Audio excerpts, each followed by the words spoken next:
Welcome to Family History Mysteries, a podcast that tells the stories uncovered through family history research, the unexpected stories of everyday people. I am an avid family historian who has been compiling my family tree for over 15 years, with nearly 20,000 people recorded in my trees. And please put a review on my podcast. That will certainly help in getting the word out there and creating more listenership. Episode 195, Charles James Jordan. I came across Charles Jordan as he was recorded as being the father of Leonard Mendoza. Leonard Mendoza was Minnie Trevail's first husband, who ended up being Colleano's wife from episode 194. Initially, Leonard Mendoza was a bit of a mystery, but some delving proved that he came from an interesting family. Leonard Mendoza was born on the 4th of October 1894 in Fitzroy, Victoria. His father was Charles James Jordan and his mother Anita Mendoza, known as Anne or Annie. This episode is based around Charles Jordan, as besides Anita Mendoza, he had several wives and quite a few misdemeanours. Charles James Jordan was born on the 25th of January 1859 in Hobart, Tasmania. He was the son of George Jordan and Sarah Erwood. George Jordan had been born in Middlesex, England, and was convicted for a term of 7 years on the 8th of January 1845 in Grahamstown, which is in the Eastern Cape province of South Africa. His offence being absent and using threatening language to his superior officer and striking a sergeant. He was 27 years old and in the 7th Dragoons, and he'd been in that regiment for 3 years and 8 months. The Launceston Advertiser in Tasmania outlined this case on the 3rd of January 1845. Extraordinary confession. A preliminary examination was taken on Tuesday last at Grahamstown before the resident magistrate into a case exciting a good deal of curiosity. The facts as brought out in evidence are simply these. George Jordan, a private of the 7th Dragoon Guards, being confined a short time since in the guardhouse at Fort Beaufort for some military offence, stated to the sergeant major of his troop that he wished to make a disclosure which had always preyed upon his mind and rendered his life a burden.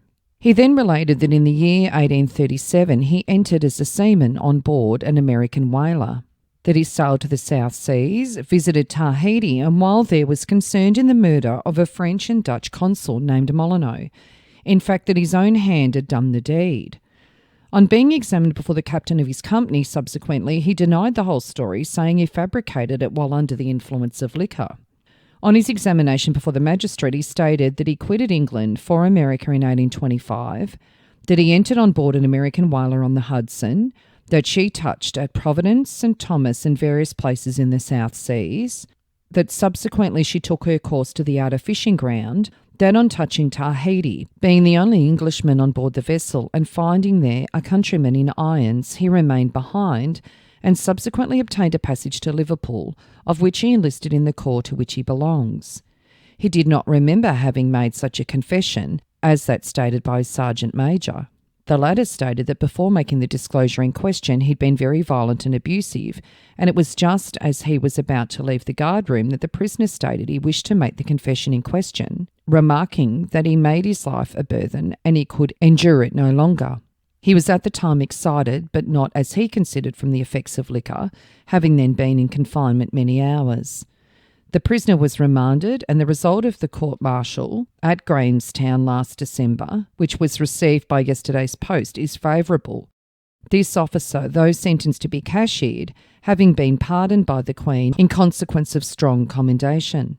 So George Jordan departed on the 1st of October 1845 on the Gilbert Henderson and arrived on the 10th of November 1845 to Van Diemen's Land.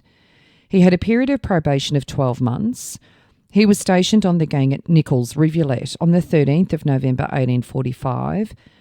He had a series of misdemeanours on his record: drunk, idle, neglecting duty, being asleep at his post and being absent after hours. He'd been assigned to many places over his sentence. He was granted his ticket of leave on the 5th of April 1851, and he received his certificate of freedom on the 28th of June 1854, which was extended due to the misdemeanours outlined. Sarah Erwood was also a convict. She was convicted at the Central Criminal Court in London on the 25th of November 1850 for a term of 7 years for housebreaking and larceny. She was 20 at the time of her conviction and was a nursemaid. She departed England on the 22nd of April 1851 on the ship Aurora and arrived on the 10th of August 1851 in Van Diemen's Land. Her record is very different to her future husband's. She only had 2 misdemeanours, one for absconding and one for being out after hours. She was freed by October 1852 and was living in Brighton, Tasmania at the time of her freedom. Sarah was recommended for a conditional pardon on the 5th of February 1856 and received it on the 10th of February 1857. George and Sarah requested permission to marry on the 8th of February 1853. This was granted and they married on the 7th of March 1853 at St George's. George was 12 years older than Sarah and was a printer at the time of their marriage. They had 11 children and Charles was the 4th child born in the family, and the family moved to Melbourne by 1875. George Jordan died on the 27th of September 1883 in Carlton, Victoria, aged 64, when his youngest surviving child was only 11.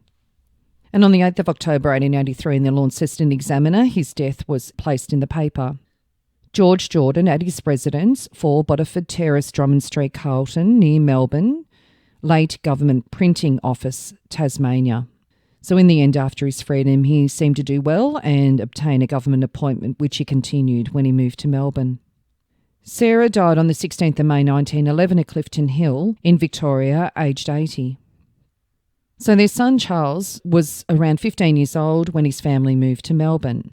In 1876, at the age of 17, he joined the Permanent Artillery Force in the April, but was dismissed by the December from the force for bad conduct. Charles married Elizabeth Mary Josephine Twiss, known as Mariam, in Adelaide, South Australia on the 18th of August 1880, when he was 21 and Elizabeth 17. They had 7 children together from 1881 to 1889, but only 2 sons survived childhood. They moved around quite frequently. The initial children were born in Port Augusta, South Australia, then Carlton, Victoria, then Wellington, New Zealand, and then back in Victoria at Hotham.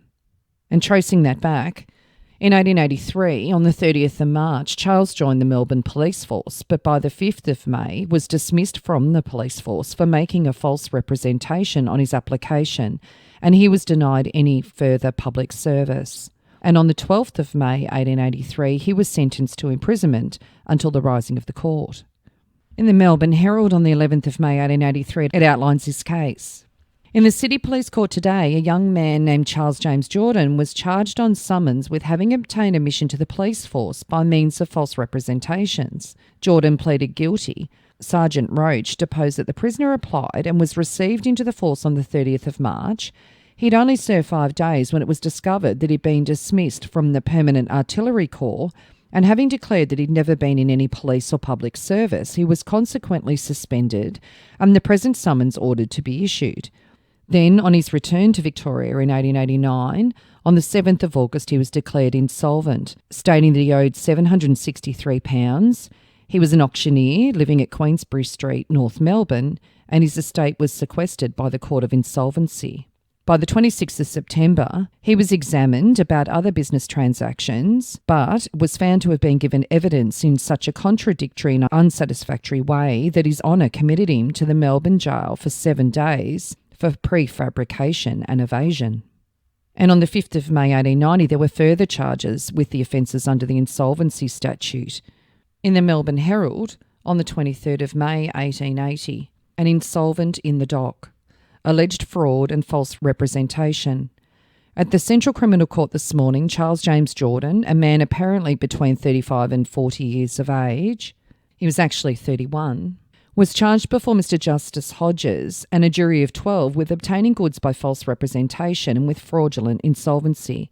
In his depositions taken at the Insolvency Court, the prisoner described himself as an auctioneer and commission agent for all sorts of things, did anything in the way of agency to get a living. He also stated he had places for carrying on business in Queensbury Street, North Melbourne, and Brunswick Street, Fitzroy. He was remanded on a charge of obtaining £17 by false pretences from Harry Aarons, to whom he sold, for that sum, furniture valued at £70, which he obtained from Mark's Furniture Store on a time payment system on the previous day, and immediately sent it to Flood's auction rooms. As a result, he was given 12 months hard labour. He was granted freedom on the 30th of March 1891 on remission, serving 8 months. His wife Elizabeth died on the 28th of September 1891 in Melbourne, aged only 32. Charles then married Leonard's mother, Anne Mendoza, who used Anita Mendoza as her name, on the 1st of September 1892 in Melbourne. Anita was born to El Hazar, known as Eleazar, Michael Mendoza and Elizabeth Isaacs. Her parents were Jewish and hailed from St Botolph, Aldgate, England.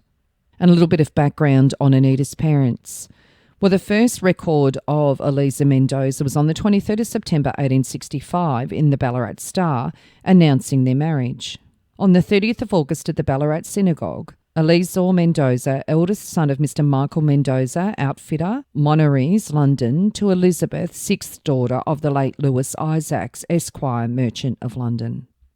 Eleazar was listed as a clothier when their firstborn, Anita, was born with the name Anne in Hobart in 1869, and he was listed as a hawker in 1871 when their second child was born. They had 7 children in total.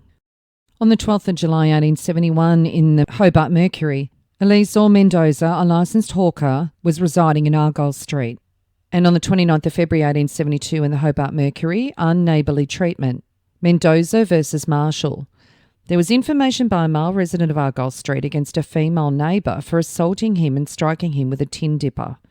The statement of the complainant was that a quarrel had taken place between Mendoza's wife and the defendant, and on the complainant expostulating with Mrs. Marshall, she threw water over Mendoza's child and struck Mendoza himself on the forehead with the dipper, causing a long wound which bled much and was afterwards dressed at the hospital. The defendant denied the charge and said Mendoza hurt his forehead in pulling down the fence. She was constantly annoyed with the complainant's fowls in her garden, and Mendoza, who had threatened to murder her and aimed to blow at her with a piece of paling, but the distance being too great, he threw it at her. The witnesses were called on both sides, and the bench fined the defendant £2 and 1 shilling or 2 months in default. And on the 11th of September 1872, in the Hobart Mercury, it stated that Eleazar Mendoza was a shopkeeper residing in Liverpool Street. In the Hobart Mercury on the 28th of August 1873, a youthful culprit, Eliza Saunders, a girl of 14 years of age, was charged with stealing money, altogether £2, from Eleazar Mendoza. She pleaded guilty. Detective Simpson said the prisoner had been in the service of Mendoza and had been in the habit of taking money from the trunk where it was kept. Her mother was now serving a sentence of 2 years for sheep stealing, and her mistress was desirous that she should be put in some reformatory. The police magistrate said that it was a very sad thing to see a young girl like the prisoner brought there on such a charge. It was not one single act, but the prisoner had been guilty of pilfering from time to time from her master. The magistrates regretted that there was not an institution in which she could be placed to break off the associations which she seemed to have formed. She would be sentenced to 3 months' imprisonment with hard labour. In the Hobart Mercury on the 19th of December 1873, loving neighbours. Eliza Sharon was summoned on the information of Elizabeth Mendoza to show cause why she should not be bound over to keep the peace. It seemed from the evidence that the parties were next-door neighbours, and on the afternoon of the 11th, a little child of Mendoza's was beaten by the defendant, whereupon the enraged parent ran out of her shop and said to Mrs. Sharon that she would see her punished for it. Mrs. Sharon on this turned around, followed Mrs. Mendoza to her own door and threatened that she would do it again and to have Mrs. Mendoza's hair off her shoulders. The bench dismissed the case. And on the 28th of October 1874, in the Hobart Mercury, it announced surplus stock of general dealer. Instructed by Mr. Mendoza, who is retiring from business, will sell without reserve on his premises in Liverpool Street the usual assortment of general dealer's stock. And it announces a wide range of clothing, boots and shoes, as well as fancy goods, jewellery, scents, soaps and sundries. Also a small quantity of household furniture and effects, including an improved painted Wheeler and Wilson's family sewing machine in perfect order. So this is the time where the family make the decision to sell up in Tasmania and head to Victoria. So the next we see is on the 11th of December 1874. I would assume not long after they arrived in Melbourne. And in the Melbourne Australian Israelite, it says, to the Board of Management, members and seat holders of the Melbourne Hebrew Congregation. Gentlemen, I have the honour to inform you that I'm a candidate for the office of collector, shamas, etc., For the last 3 years, I've been acting in a similar capacity to the Hobart Town congregation, and I hope that the testimonials I am able to produce will ensure me the favour of your support on the day of election. I have the honour to be, gentlemen, your obedient servant, Leonard Mendoza. On the 25th of December 1874 in the Melbourne Australian Israelite, it announced that on the Sunday the 3rd of January there would be a special general meeting of the members of the Hebrew congregation at the rear of the synagogue, and the business was to nominate and elect shamers and collectors to the congregation, and there were 4 candidates and Mr. E. Mendoza was one of them. Then on the 8th of January in the Melbourne Australian Israelite it announced the outcome. E. Mendoza's testimonials were read. They were from various gentlemen connected with the Hobart Town congregation, all testifying to the candidate's fitness for office. And the poll declared that Leonard Mendoza received 4 votes and was declared nominated and balloted. Then there wasn't anything until the 7th of April 1883, and in the Mercury and Weekly Courier in Victoria, there was an article entitled Insulting Language. Leonard Mendoza summoned Catherine Newman for insulting language. The parties reside in a right-of-way said to be the only 18 inches in width, leading from Gertrude Street to a thoroughfare. The insulting language complained of in this case was that the complainant had been called a low Jew and a rag and bottle gatherer. As the complainant and his witnesses would not swear the defendant was standing on the 18-inch right-of-way, the case was dismissed. So it seems there is a bit of a pattern happening here where either Elizabeth or Eleazar are involved in petty disputes with neighbours. On the 7th of November 1883 in the Victorian Mercury and Weekly Courier, Selina Smith was fined 10 shillings for making use of abusive words towards Elizabeth Mendoza, and Elizabeth Mendoza fined 10 shillings for returning the compliment to Selina Smith. Eva Mendoza, daughter of Elizabeth Mendoza, summoned Selina Smith for assault. The case was dismissed. Eleazar died in 1900, and the announcement in the Melbourne Argus says on the 24th of June at his late residence, 6 King William Street, Fitzroy, Eleazar Mendoza, beloved husband of Elizabeth Mendoza and loving father of Annie, Eva, Michael Lewis, Linda Morris and Bertha Mendoza, aged 67 years. And Elizabeth died on the 23rd of November 1928, and in the Melbourne Argus, her death is announced. Elizabeth Mendoza at 7 Johnston Street, Fitzroy, dearly beloved wife of the late Eleazar Mendoza and loving mother of Annie, Mrs. W. Fowler, Eva, Mrs. J. Blair, Michael, South Africa, Linda, Mrs. J. Doran, Louis, deceased, Morris, Bertha, Mrs. G. Brown, affectionate grandmother of George, Leonard, Bessie, Dorry, Stella, Harold, Leonard, Bob and Dell, aged 75 years. So back to Charles. He has just married Anita Mendoza, and on the 12th of January 1893, he was jailed for 14 days on fraud summons due to debt. Charles and Anita had a daughter, Eva Charlotte Jordan, known as Daisy, on the 19th of June 1893 in St Kilda, and then they had Leonard Charles Mendoza Jordan on the 4th of October 1894 in Fitzroy. However, Charles had already deserted Anita by the time Leonard was born. Charles went to New Zealand and married Mabel Clark at Onchunga, Auckland, on the 30th of August 1893, therefore committing bigamy and adultery. He claimed to be the son of Sir George Jordan, Baronet, when he married Mabel. They had a son in 1895 who died as an infant. Then, in January 1895 in Sydney, he was arrested for bigamy and for fraudulently obtaining a bicycle using the alias Charles Cohen and for passing a bad cheque. An article says that detectives Roach and Golder arrested in Redfern a man named Charles Cohen, alias Jordan, alias the Count, for whom a Melbourne warrant was in existence. Cohen was charged with having obtained a bicycle valued at £30 from Foy and Gillison of Melbourne by means of a valueless cheque. Detective Nixon of the Victorian Police yesterday at the Central Court identified him as the man wanted in the warrant and remanded him to Melbourne to be dealt with. On the 13th of February 1895 in Melbourne, the bigamy charge was dropped and he was expected to be charged in New Zealand.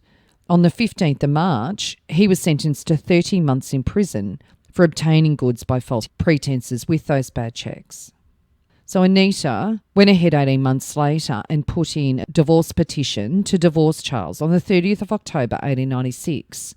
And it says, Anita Jordan of number 14 King William Road, Fitzroy in the colony of Victoria against Charles James Jordan, at present a prisoner in Her Majesty's Jail at Pentridge in Victoria, formerly commission agent for the dissolution of marriage on the grounds of bigamy coupled with adultery. So the case was postponed at Charles's request, claiming that he could prove that she was not his wife. However, on the 12th of February 1897, Anita successfully filed for divorce. On the 5th of June 1897, Charles was released from prison on remission and appeared in Perth on the 12th of March 1898, declaring himself insolvent. On the 11th of August 1898, in the Melbourne Age, it outlines the divorce case, Jordan versus Jordan. Anita Jordan of King William Street, Fitzroy, sought a divorce from her husband, Charles James Jordan, a commission agent, on the grounds of bigamy. Evidence was given that the parties married on the 1st of September 1892 at the Registrar's Office, Melbourne. They lived together at Brunswick Street, Fitzroy and other suburbs until January 1894, when the respondent went to Sydney and then to New Zealand. About the 24th of August 1894, he committed bigamy in New Zealand and subsequently was convicted in Melbourne on a charge of false pretences. A decree nisi was granted, with the petitioner to have the custody of the children born of the marriage. And in the Melbourne Herald it outlined a little more detail. Anita Jordan stated that one child was born previous to his departure to Sydney and New Zealand, and one was born afterwards. After his return, he was prosecuted and sentenced to a term of imprisonment for an offence against the criminal law. Evidence taken on commission shows that on the 30th of August 1894, he did marry Mabel Clark at Onchunga, New Zealand, and the following letter, addressed by the respondent to the petitioner, was read to the court. Perth, Western Australia, 21st of January 1897, 270 Murray Street. Dear wife, I suppose you will be surprised at getting a letter from me, but I cannot but remember you are my wife, and as such I demand your obedience. You know I always loved you and your daughter. I have a beautiful home for you, 12 rooms, beautifully furnished, and all I want is my dear wife and children. I will send you a saloon ticket for yourself and children. I have been doing very well here, and I ask for you to come to me like a dutiful wife. Let us bury the past. This is the first time of asking. If you disappoint me now, you must take the consequences of your future, for I will punish you in a way that you will never forget and that you can't remedy. Just consider this. I have money and I will not spare it to gain my ends, but I still have great faith in you and I believe we will be happy together now. Anita, come to me now or forever hold your tongue. Do not blame me, for women were made for man's companionship and I want my dear wife and children, or I will cut up rough. Ever your loving husband in the past and present, Charles Jordan. P.S. I shall expect a reply to this letter immediately by wire. All you have to say is, I will come, and you will have your passage telegraphed to you through Cook's, Melbourne. I have 3 boxes of silk ready for you to have dresses made for you, 75 yards. Your loving husband, Charles Jordan. So Anita didn't take any notice of Charles. She was well aware that he had married another woman in New Zealand and had no intention of returning to him. Anita ended up marrying William Fowler in Melbourne in about 1913, and she had 2 children with him, a girl, Adele Cecile, in July 1914, and a boy, Robert, known as Bob. The family moved to the US in 1935, and William Fowler died there in 1937. Their daughter Adele stayed in the US and married there in 1939. Anita returned with her son, Bob, and died in Kew, Victoria in 1956 at the age of 87. So now back to Charles. After sending that letter to his wife on the 21st of January 1897 and the response being a decree nisi being administered, he married Margaret Jane Peters in Perth on the 11th of May 1899. They had 4 children together, Marjorie in March 1900, Ethel in 1901 and twin boys in 1904 that both died in May 1905. This 4th wife, Margaret Peters, died in December 1910 in Perth. Charles then married again to Madeline Breed on the 29th of August 1911.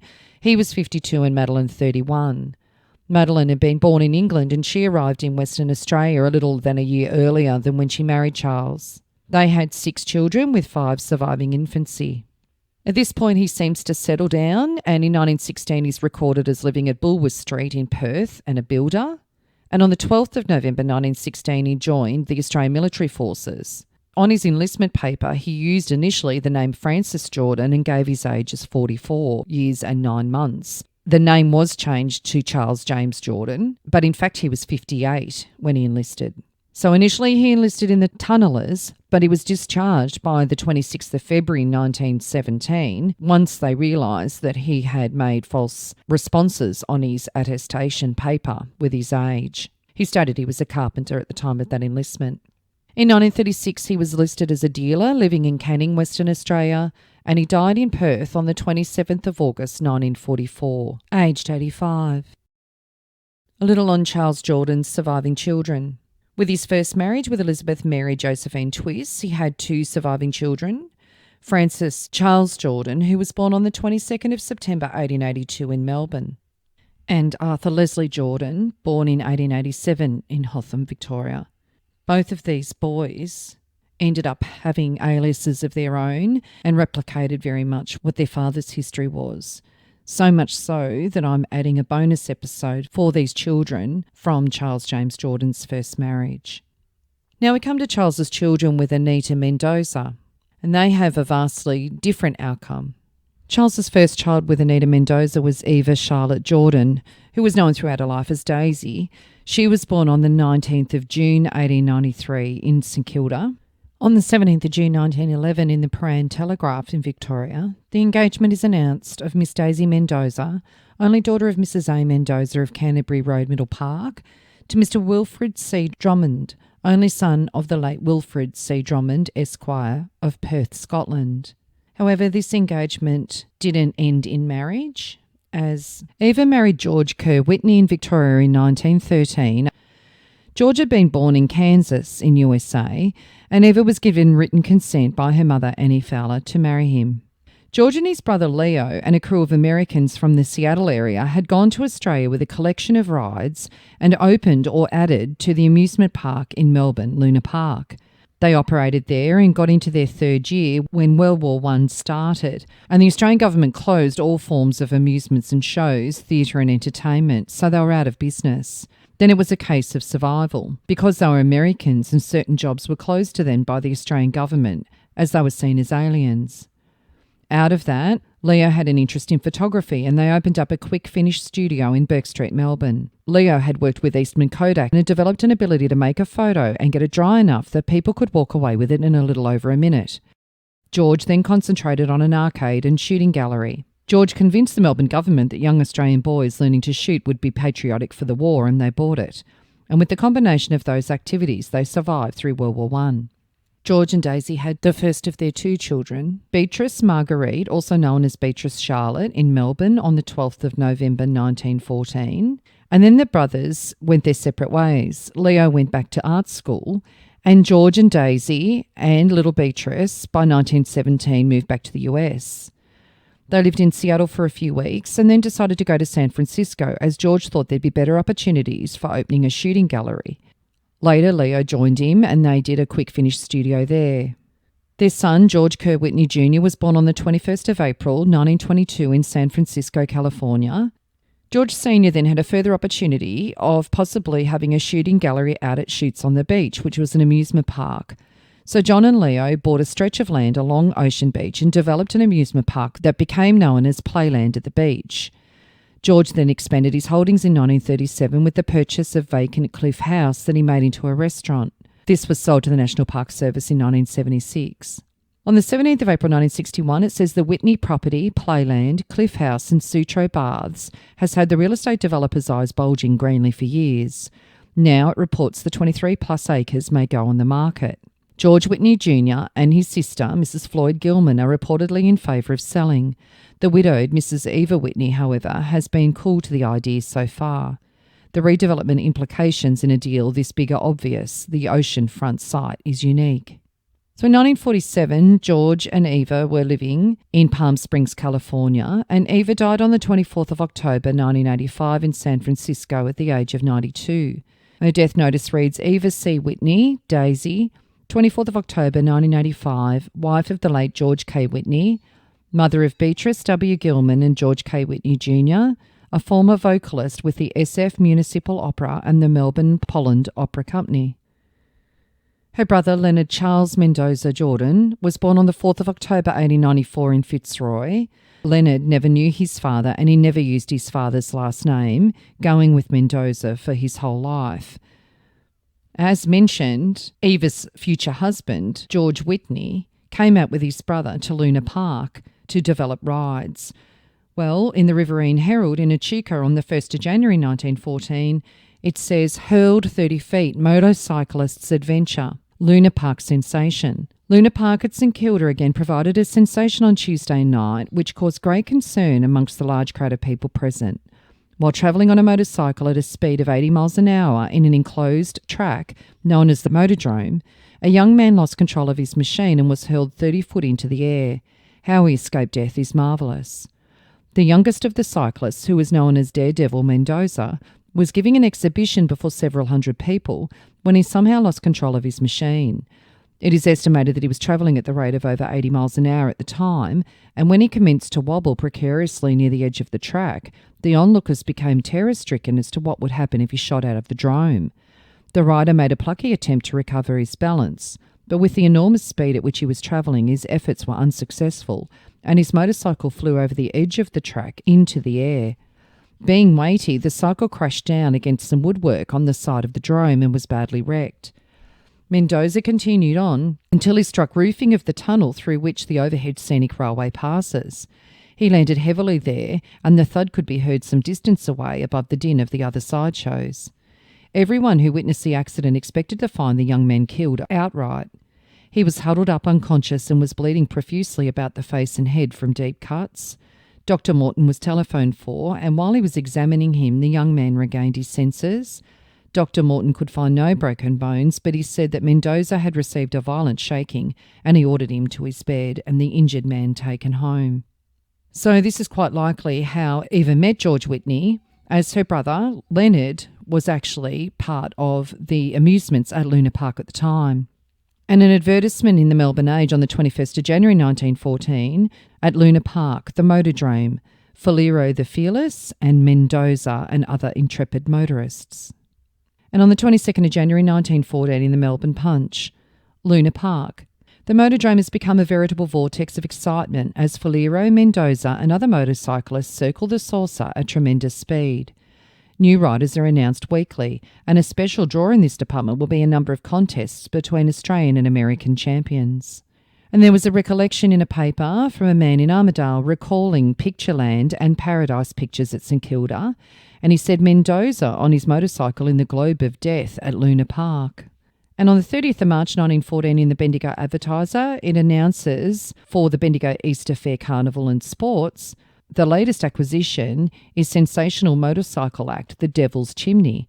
This extraordinary act will be performed by Falero the Fearless and Daredevil Mendoza, who've just arrived from the Paris Hippodrome, France, after a successful tour through Europe and the continent. And the advertisement for this says, The Devil's Chimney, a death-defying motorcycle act, the first time in Australia, presented by Daredevil Mendoza and Falero the Fearless. Leonard enlisted in World War I on the 16th of July 1915. He stated he was a professional motorcyclist as part of a motorcycling stage troupe. He was 21 and listed his mother as his next of kin. However, he was discharged due to pulmonary disease developed from tuberculosis that he contracted 3 years earlier, and he was discharged by the 4th of November in 1915. Leonard then married Winnie Trevail in Melbourne on the 15th of August 1919.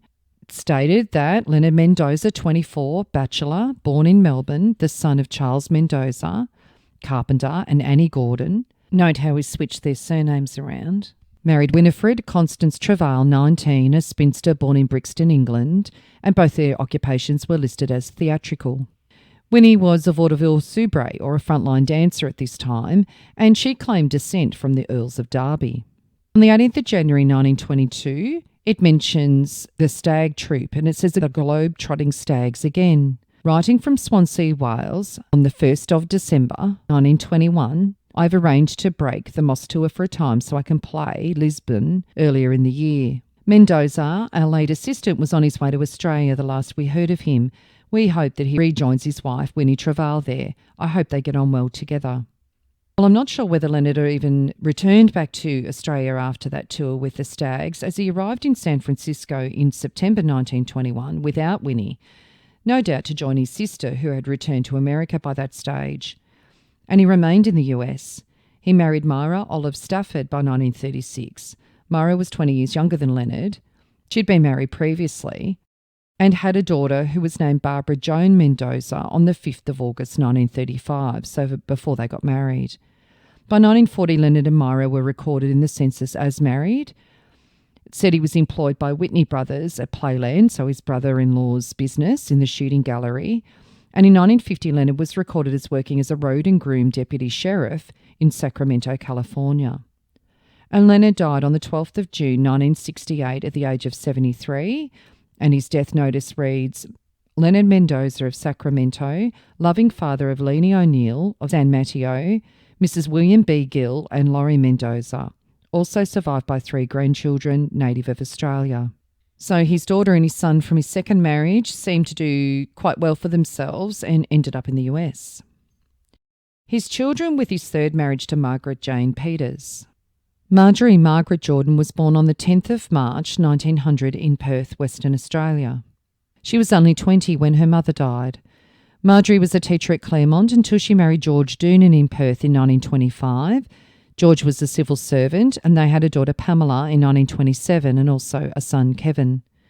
In the Meriden Mercury and Central Districts Index on the 21st of August 1947, it announces the death of George Doonan. The late Mr. Doonan, who was 52, was born in Fremantle and had been connected with the Crown Law Department for many years. He served in the 1914 to 1918 war and was awarded a military medal for gallant service as a stretcher bearer. After returning from the war, Mr. Doonan served in various towns as clerk of courts, coming to Meriden from Bruce Rock some years ago. He was a very obliging officer and willingly helped wherever possible. Gordon will be sadly missed by many associates, to whom his sudden passing will be keenly felt. He leaves a devoted widow, a daughter, Pamela, Mrs. Rigby in Victoria, and son Kevin, whom we offer our heartfelt sympathies at this great loss. And Marjorie died on the 2nd of November 1995 at Cottesloe, Western Australia, aged 95. His second child, with Margaret Jane Peters, was Ethel Margarita Jordan, who was born in 1901 in Leederville, Western Australia. She married John Edgar Payne in Perth in 1931. John was a seaman in the year they married. He was a rigger in 1939 when they lived in Kalgoorlie, and by 1943 were living back at Claremont, where Edgar was in the water police employed by the Harbour Trust, and by 1949 a mooring assistant. Ethel died on the 22nd of March 2003 in Western Australia, aged 101. They had no children.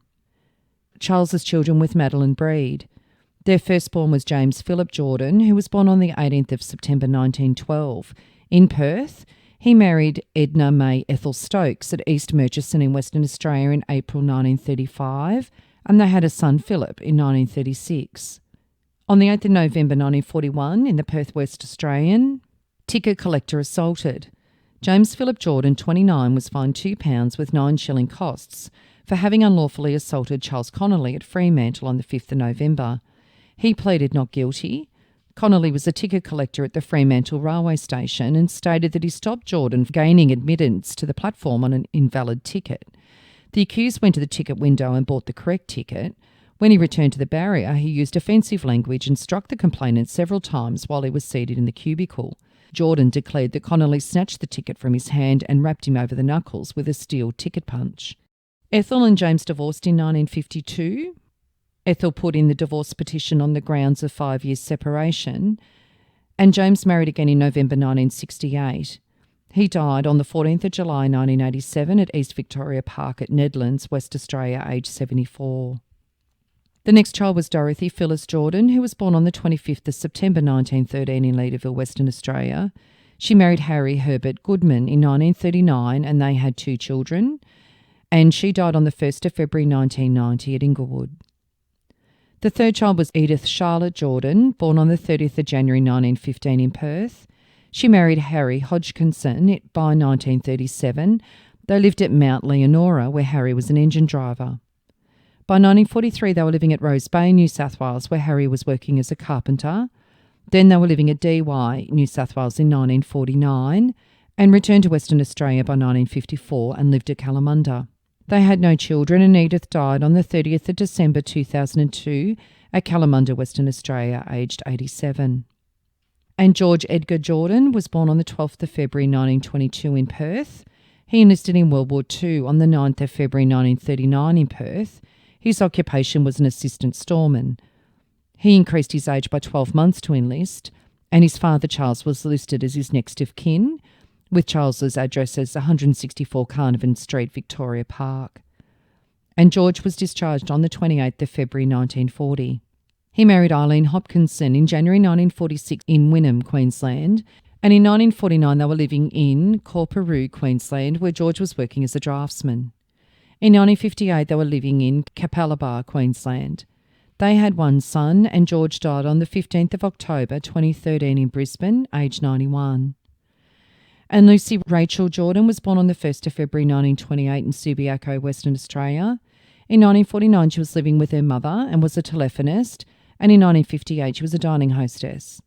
She married Patrick Gill by 1963 and they lived at St James, and Patrick was a fisherman. And Lucy died on the 8th of December 2003 in Cannington, Western Australia at the age of 75.